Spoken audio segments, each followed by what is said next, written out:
Assalamualaikum warahmatullahi wabarakatuh. Saya Duniadi Setiawan. Di sini saya akan menjelaskan tentang bagaimana melakukan wawancara yang baik dan benar untuk melengkapi tugas jurnalistik yang diampu oleh Ibu Siti Sulistiani Pamuji MPD. Jadi yang pertama itu sebelum kita melakukan wawancara kepada lawan bicara kita, yang pertama itu kita harus menyiapkan topik. Topik yang akan dibahas itu seharusnya yang harus menarik agar nanti ketika di proses editing itu bisa memunculkan bacaan-bacaan yang berguna bagi masyarakat. Nah, selanjutnya ketika kita sudah menentukan topik, setelah itu kita harus pilih narasumber yang tepat untuk dijadikan informan.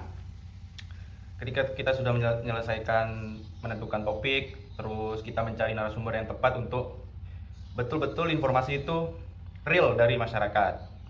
Nah, kemudian setelah itu kita harus setelah sudah menentukan topik, narasumber, lalu kita yang ketiga itu adalah harus menentukan pertanyaan yang harus disampaikan kepada narasumber. Jadi jangan sampai ketika kita sudah menemukan narasumber baru kita merumuskan pertanyaan itu salah. Seharusnya sebelum kita menentukan topik ataupun sebelum mencari narasumber, kita harus terlebih dahulu menentukan pertanyaan-pertanyaan yang akan disampaikan kepada narasumber. Setelah itu kita harus meminta izin. Nah, setelah meminta izin kepada narasumber, apakah narasumber siap untuk diwawancarai atau tidak? Jika berkenaan tidak, jangan dipaksa. Begitu, maka nanti informasi yang didapatkan akan tidak real. Nah, setelah itu, setelah sudah mendapatkan izin, barulah kita menggunakan bahasa yang sopan. Itu bahasa yang sopan dalam artian tidak menyinggung narasumber ataupun orang-orang yang di sekitar narasumber tersebut, seperti ras ataupun bahasa yang kasar sehingga dapat menyinggung perasaan narasumber. Nah, setelah itu setelah sudah meminta izin atau bla bla bla bla, kemudian kita harus pilih tempat. Pilih tempat, pilih tanggal, dan pilih waktu.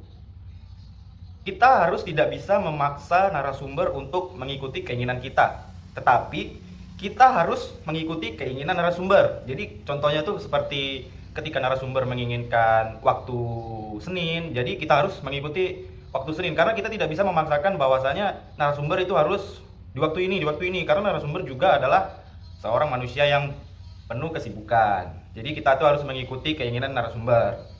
Sehingga terciptalah nanti ketika sudah terdapat waktu, tempat, dan perizinan itu kita bisa melakukan wawancara yang baik dan benar. Jadi setelah itu baru kita ke proses editing dan memunculkan topik-topik yang dibahas tadi dengan wawancara ataupun narasumber. Baik, sekian itu dari saya. Kurang dan lebihnya mohon dimaafkan. Wassalamualaikum warahmatullahi wabarakatuh.